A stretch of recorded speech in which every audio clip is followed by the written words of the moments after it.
হরে কৃষ্ণ। তো এটা আমার ব্লগের সেকেন্ড পার্ট। তো ফার্স্ট পার্টে আমি ছেড়ে দিয়েছি, ভিডিও ছেড়েছি। তো আপনারা ওখান থেকে দেখে আসতে পারেন। তো এখন আন্টি বাড়ি যাওয়ার পথে আমি একটা বিয়ে বাড়ি দেখলাম। তো বিয়ে বাড়ির ডেকোরেশন আর আওয়াজটা আপনারা দেখুন, কত সুন্দর করে ডেকোরেশন করেছে আর আওয়াজটা কত সুন্দর লাগতেছে।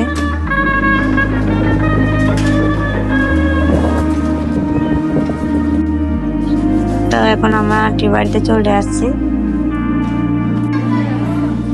তো এই তো আমার এটা আন্টি বাড়ি। তো আমার অনেক ব্লগে দেখছেন আমার আন্টি বাড়ির ভিডিওগুলো। এটা হচ্ছে আমার বোনকে হাতে করে দিয়েছে গুরু মহারাজ।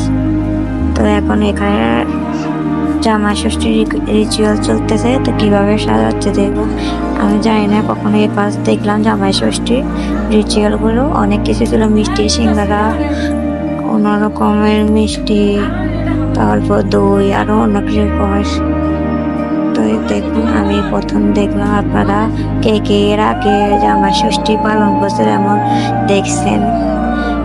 তো জামাই ষষ্ঠী দাদাকে দিচ্ছে তারা।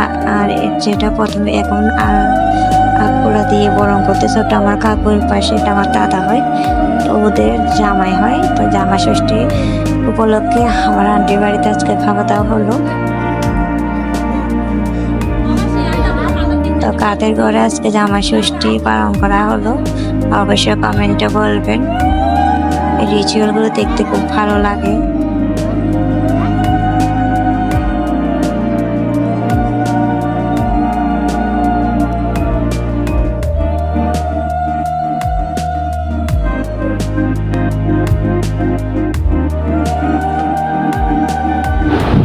তো সব রিচুয়াল শেষ করে তো বাঙালি যে কাজগুলো আপনার খাওয়া দাওয়া সবার আগে। তো খুব খিদা লেগে গেছে বিরিয়ানি দেখে। আর না খিদা লাগে তো আমাকে খুব বিরিয়ানি পছন্দ। আপনাদের কার কার বিরিয়ানি পছন্দ তারা অবশ্যই কমেন্টে বলবেন। এটা হচ্ছে চপস্টিক, আমার খুব ভালো হচ্ছে চপস্টিকটা, আমি খেতে তো অনেক পছন্দ করি। তো দেখুন কতগুলো খাবার দিয়েছে আমাকে। তো আমার ভিডিওর কাছে খাওয়া দাওয়া নিয়ে শেষ করলাম।